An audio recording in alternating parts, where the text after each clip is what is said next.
A 23-year-old man has been jailed for life for the murder of a 65-year-old man who had taken his mother into his home after learning she was sleeping in her car. Brian EBay, of no fixed abode but formerly of Moore Park in Newbridge in County Kildare, had pleaded not guilty to the murder of Peter Kennedy in April 2020 by reason of insanity. A troubled young man who killed a thoughtful and charitable person who took pity on his mother was taken away to begin a life sentence for murder today, along with 12 months concurrent for attacking a Garda. Peter Kennedy took Brian Ebay's mother Martha into his home after learning she was sleeping in her car.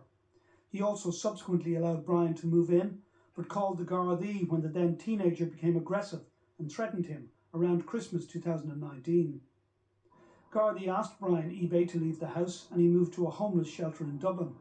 However, 4 months later he returned to Newbridge, broke into Peter Kennedy's home by smashing a window and attacked the 65-year-old who died in hospital from his injuries 2 weeks later.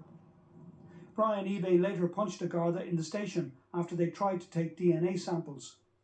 He pleaded not guilty to assault and murder by reason of insanity, but a jury found him guilty on both counts after psychiatrists disagreed on his condition.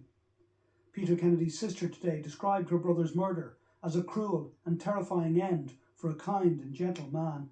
Anne-Marie Kennedy also thanked the Gardaí who were with her brother that night, who held his hand, administered first aid and offered words of comfort and reassurance as he slowly lost consciousness. Miss Justice Melanie Greeley described Brian Ebay as a troubled young man who had difficulties in his early life and had succumbed to addiction. However, she said it was notable that he had expressed no remorse or regret for his actions or the consequences. Paul Reynolds, OTE News, the Central Criminal Court